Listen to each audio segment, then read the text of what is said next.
Hi, students.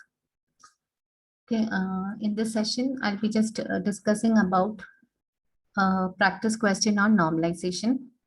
Okay, so this question I have taken from a previous question paper, and this is regarding like in this relation R is given with a set of functional dependencies. So the question asks is you'll have to find the key for this relation and then decompose this relation R into 2NF and then into 3NF relations. Okay. So for solving such type of questions, the things which you have to know is, first of all, you'll have to know how to find the candidate key for this relation R by using attribute closure. Then you'll have to know the concepts of partial dependency and transitive dependency because they are the necessary conditions for checking 2NF and 3NF. Okay, so first of all, even if this question, what is the key for R, this question is not asked, you'll have to find the candidate key because only by knowing the candidate key, you can understand if there is partial dependency or not in a relation. Okay, so first of all, we'll find the candidate key for this relation. For that, you'll have to find the attribute closure of all LHS attributes in this set of functional dependencies. So you'll have to find the closure of A, B, AB, C, and G. Okay.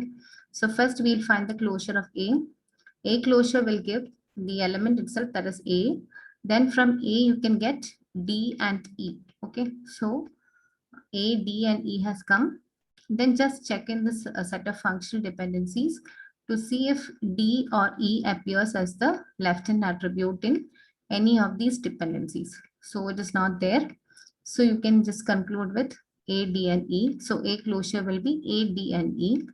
Next, you will go for B closure. So B closure, the first element will be B itself. Then from B, you can derive F. Okay. And just check like the previous one, if F is there in any of the left-hand side attributes.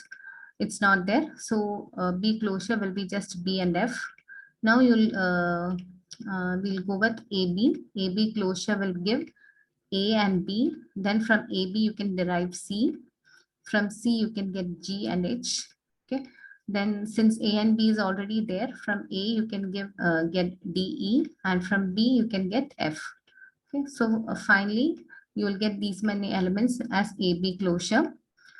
So if you just go through the set, you can see that this AB closure gives the entire relation R. So that is the necessary condition for an element to be a candidate key. So AB, it satisfies that condition. That is, the closure gives the entire relation. So AB can be called as a candidate key. Now you can just go through C and G if required. C, if you see C closure will give C, G, and H.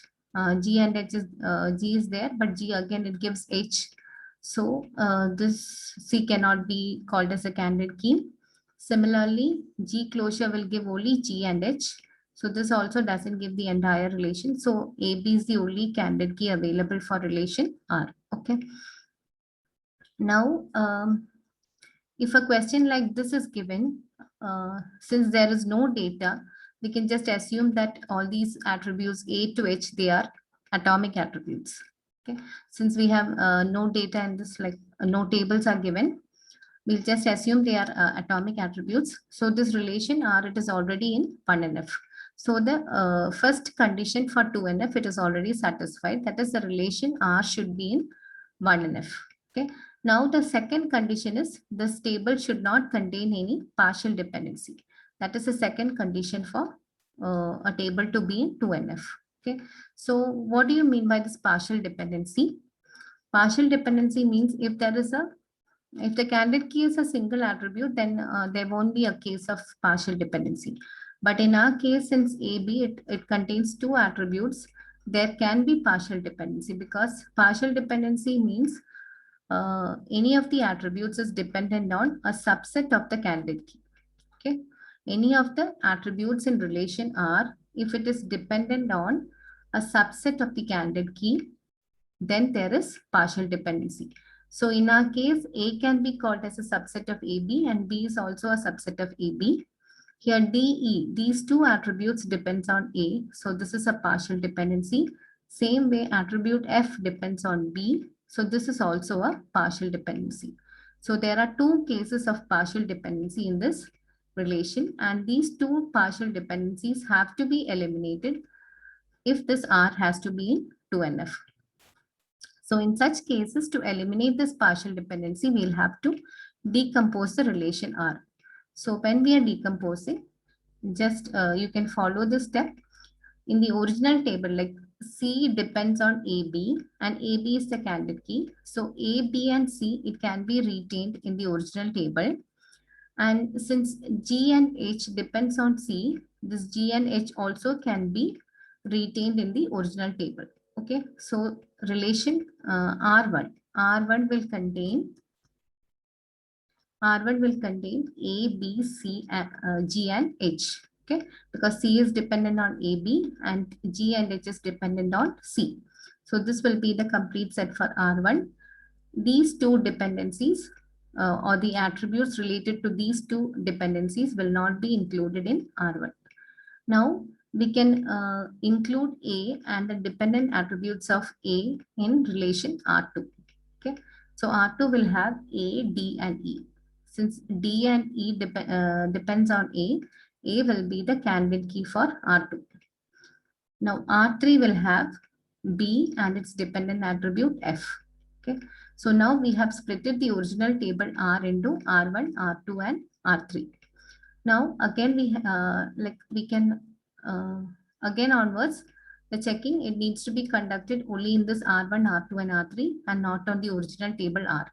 So now we can again see if there is any partial dependency in R1, R2 or R3. Okay, so in R1, C is dependent on AB, AB is the full candidate key and C is fully dependent on AB.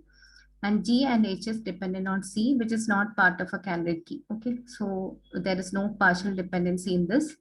Here D and A is dependent on A. Moreover, A and B, they are candidate keys and they are single attributes. So there won't be any partial dependency in single valued, single attribute candidate keys.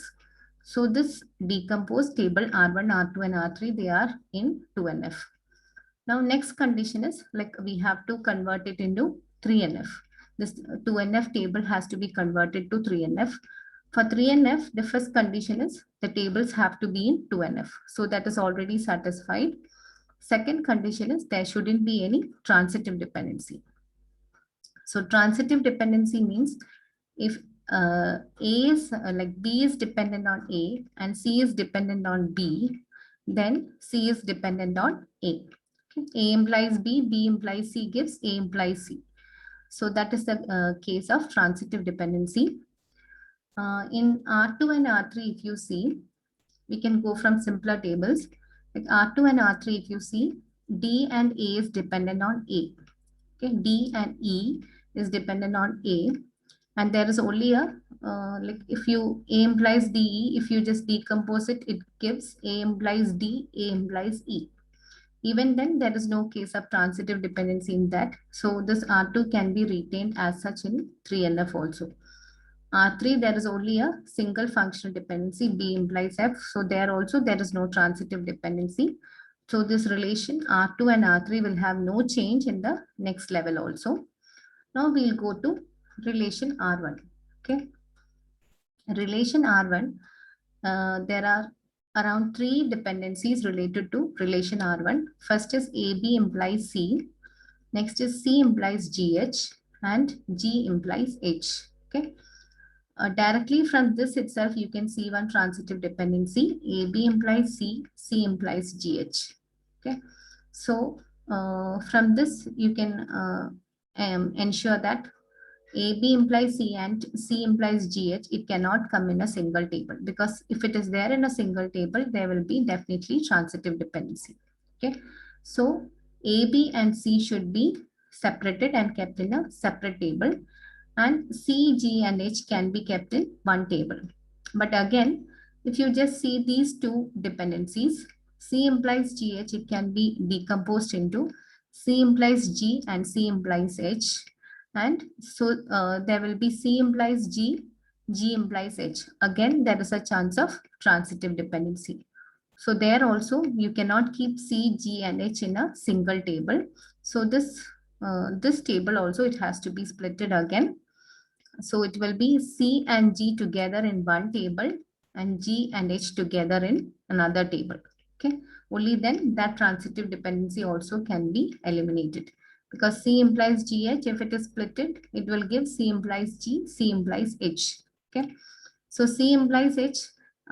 If C implies G and G implies H is there, C implies H is already understood. So that C implies H can be eliminated, and we can keep C implies G in one table, that C and G in one table and G and H in next table. So finally, you will get first table R1, we have split it into three tables, A, B, C, C, G, G, H. Okay, and R2 and R3 is retained as such. Okay, now if you see relation R11, it has just one dependency, C implies AB. Here it is G implies C. Here also there is only one functional dependency, H implies G. And here DE is dependent on A, and here F is dependent on B. So there is no transitive dependency in this case also. So this satisfies 3NF case. So this is how you decompose a relation R into 2NF and 3NF. Hope the lecture is clear for you. Thank you.